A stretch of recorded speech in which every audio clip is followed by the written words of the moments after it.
चंपारण का नहीं कुछ करना है, थोड़ा ध्यान से सुनिएगा। बहुत सारे ऐसे आप लोगों के बीच के बच्चे हैं जो गलत संगत में नशा का शिकार हो रहे हैं और अपने माँ बाप का सारे उम्मीदों को धोखे रखते रहे हैं, है कि नहीं, है ना। तो इसलिए हमने सोचा कि क्यों नहीं ऐसे व्यक्ति को बुलाया जाए जिनको पूरा बिहार सुनता है, तो कम से कम सर बोलेंगे तो काफी असर होगा। और 5000 लोगों की सुधारने की कैपेसिटी नहीं है, लेकिन अगर सर के माध्यम से हमारे जिले का अगर 500 बच्चा भी अगर आदत सुधार कर अच्छा जॉब में चला जाएगा ना, तो समझेगा अनिकेत कि हमारा जन्म सफल हो गया। ये छोटा सा प्रयास है।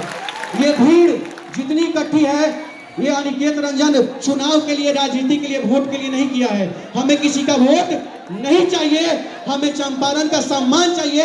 अब जिस पार्टी में है, जिस धर्म से है, जिस जाति से है, वो स्वतंत्र रूप से अपना डिसीजन लीजिएगा, हमें उसके लिए कुछ नहीं कहना है। यह मंच है चंपारण के प्रतिष्ठा की, यह मंच है चंपारण के सम्मान की, और यह मंच है चंपारण के गौरव की। इसको मिटने नहीं देना है किसी की मत, इसको नहीं मिटने देना है। अरे आज कोई विधायक है, कल कोई और बनेगा, आज कोई मंत्री है, कोई और बनेगा, दिक्कत नहीं है। हमें मतलब है आज अनिकेत रंजन अगर आंदोलन कर रहा है तो हमें किसी नेता से दिक्कत नहीं है। हम आंदोलन कर रहे हैं अगर आईसीयू वेंटिलेटर लगवाने के लिए, तो 65 लाख का जनसंख्या है पूर्वी चंपारण का, तो हम चाहते हैं कि आईसीयू लग जाए ताकि गरीबों का जान बचे। ये सब हमारा प्रयास रहता है और ये सब हम लोग काफी सीखते हैं सर का वीडियो देख करके, बहुत सारा चीज।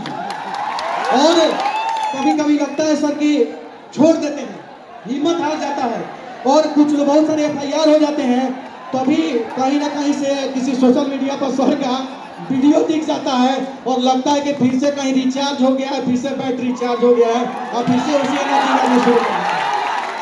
देखिए हम आपको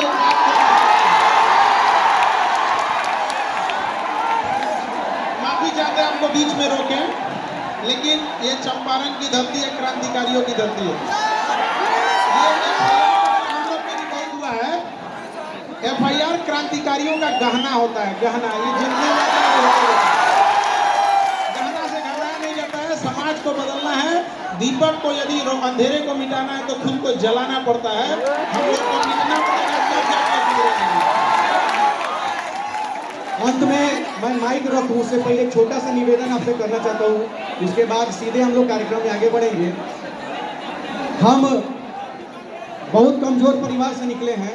अब आपको बताते हैं, बहुत सारे इसमें लोग जो बैठे हैं सामने जानते होंगे, 2007 में जब मैं मोतिहारी आया था तो मेरे पास साइकिल तक नहीं था। पैदल घूम के मैं क्लास करता था और कोचिंग कराता था। उगम पांडे कॉलेज के बगल में सुपर 30 इंग्लिश सेंटर और रघुनाथपुर में पांडे इंग्लिश सेंटर, सब कुछ लोगों को याद होगा, पढ़ाता था ना। तो उस समय से, और समझिए ना, मेरे स्टूडेंट कोई KTM बाइक से, कोई बुलेट से, कोई ग्लैमर से, तो कोई कुछो से, सब स्टूडेंट सब इंतजार करते रहता था। और सर तब तक पैदल चलते थे, तो 200 रुपया मैं लेता था सब बच्चों से। तो एक बार एक बच्चा हमको 600 रुपया लेके दिया। हम बोले हम तो 200 रुपये का महीना लेते, 600 का दे दिया। तो बोला कि सर पापा बाहर रोलन हो, तो पैसा 3 महीना से नहीं दिए थे, इस 3 महीना का ही दे दिए, एक 600। तो 600 दिया। तो उसी उगम पांडे कॉलेज के बगल में एक साइकिल दुकान थी, तो 150 रुपया पॉकेट में था, तो 600 रुपया, 750 रुपया में एक रेंजर साइकिल से मैं चलता था और आंदोलन करता था मोतिहारी में, वही रेंजर साइकिल से।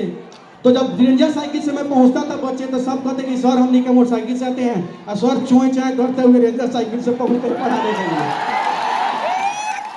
तो मैं आज, हमारे आंख में आंसू आ रहा है सर। बच्चा सब इकट्ठा हुआ और बच्चा सब क्या हम बताए, सब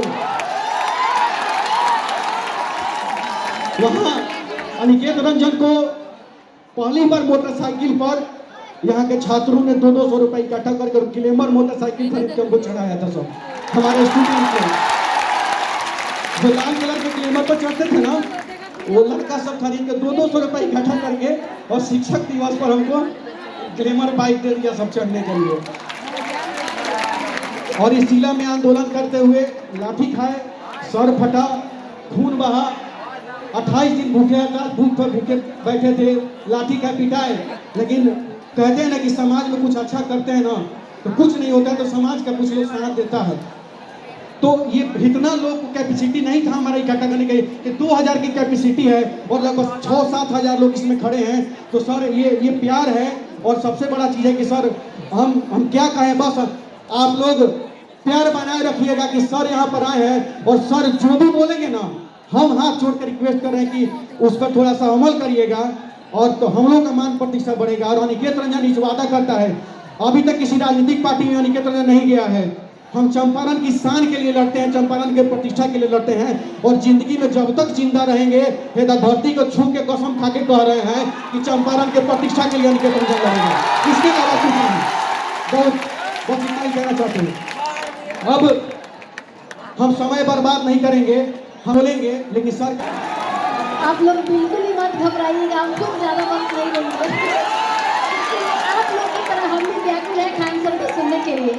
तो सबसे पहले मैं बिहार में पहली बार किसी सामाजिक कार्यक्रम में खान सर शामिल हुए हैं, इसके लिए मैं बहुत बहुत उनका स्वागत और आभार व्यक्त करती हूँ। और सर का विवाह भी कुछ दिन पूर्व ही हुआ है, तो उसके लिए मैं बहुत शुभकामनाएं देना चाहूँगी। आज का जो विषय अनिकेत भैया ने रखा है, अगर आप गौर करें तो ये विषय बहुत ही गंभीर विषय है। ज़्यादा इधर उधर की बात नहीं कहते हुए मैं विषय पे ही बोलना चाहूँगी, क्योंकि नशा वो बीमारी है, वो सार्वजनिक बीमारी है जो व्यक्ति के व्यक्तित्व के साथ साथ उसे आर्थिक रूप से, शारीरिक रूप से, मानसिक रूप से तो बर्बाद करता ही है, साथ ही उसके परिवार को भी तहस नहस कर देता है। और अगर आज आप लोग गौर करें तो वैसे युवा जो नशा करते हैं वो शराब, हीरोइन, चरस तो छोड़िए, आजकल कुछ दवाइयों को भी नशा के रूप में लेने लगे हैं। सोचिए स्थिति कितनी भयावह हो गई है, जबकि सभी जानते हैं, सभी को पता है कि धूम्रपान जैसा घातक कुछ भी नहीं है, वो कैंसर जैसी जानलेवा बीमारियों का कारण बनती है। और जो आप लोग नशे के रूप में लेते हैं उन पर एकदम सार्वजनिक रूप से लिखा भी होता है कि ये कितना घातक है, फिर भी लोग बहुत चाव से नशा करते हैं। अगर इसका शिकार कोई बनता है तो सबसे ज़्यादा वो बच्चे बनते हैं जो नशे के कारण परिवार में माँ बाप के बीच में हो रही लड़ाइयों को देखते हैं, और वो इसका उस पर इतना बुरा प्रभाव पड़ता है कि वो बच्चे दब्बू टाइप के बन जाते हैं, डरे सहमे रहते हैं, उनका ना पढ़ाई में मन लगता है ना किसी चीज़ में मन लगता है। सोचिए हम लोगों को, मैंने जो भी यहाँ युवा है, ये चीज़ गौर करना है कि शराब या कोई भी मादक पदार्थ स्वास्थ्य के लिए ज़रूरी नहीं है, उसकी कोई आवश्यकता नहीं है।